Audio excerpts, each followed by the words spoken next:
شیعان علی تو یہ عقیدہ رکھتے ہیں کہ علی بڑا نہیں ہے پیغمبر سے، بلکہ علی تو پیغمبر کے غلاموں میں سے ایک غلام ہے۔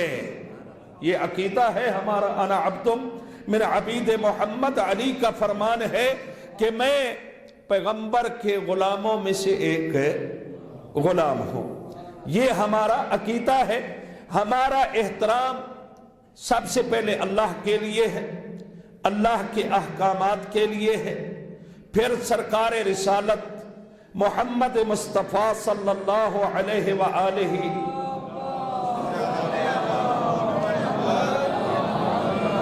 میرا خیال ہے اکثریت کو صلوات یاد نہیں ہے، یہ یاد تھی تو بھول گئی ہے، جن کو آتی ہے وہ بلند آواز سے پڑھے۔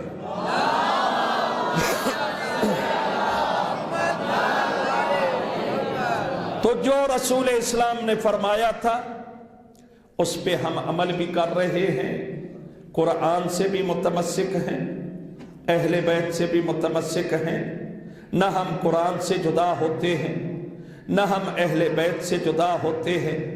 جیسے ہم نے قرآن کا احترام کیا ہے ویسے اہل بیت کا احترام کیا ہے، جیسے ہمارا ایمان قرآن پہ ہے ویسے ہی ہمارا ایمان اہل بیت نبی پہ ہے، جیسے ہم قرآن کو مقدس مانتے ہیں ویسے اہل بیت نبی کو بھی مقدس مانتے ہیں، جیسے ہم قرآن کو افضل الکتب مانتے ہیں ویسے ہم علی کو بھی افضل الناس مانتے ہیں۔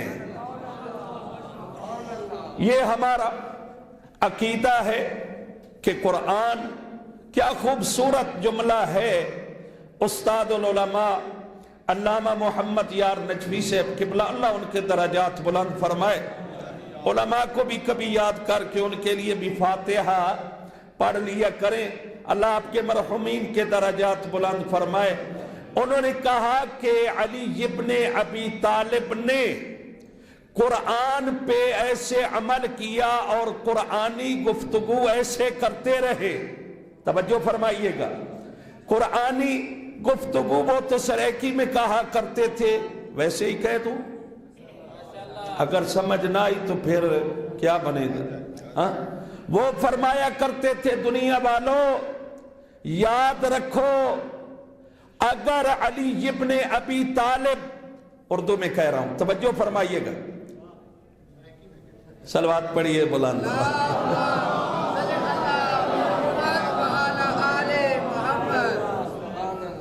قبلہ و کعبہ فرمایا کرتے تھے، کیا فرماتے تھے؟ اگر علی کتاب دی شکل چوندا تا قرآن مجید ہوندا، توجہ ہے نا، اور اگر قرآن انسان دی شکل چوندا میرا پیر علی ہوندا۔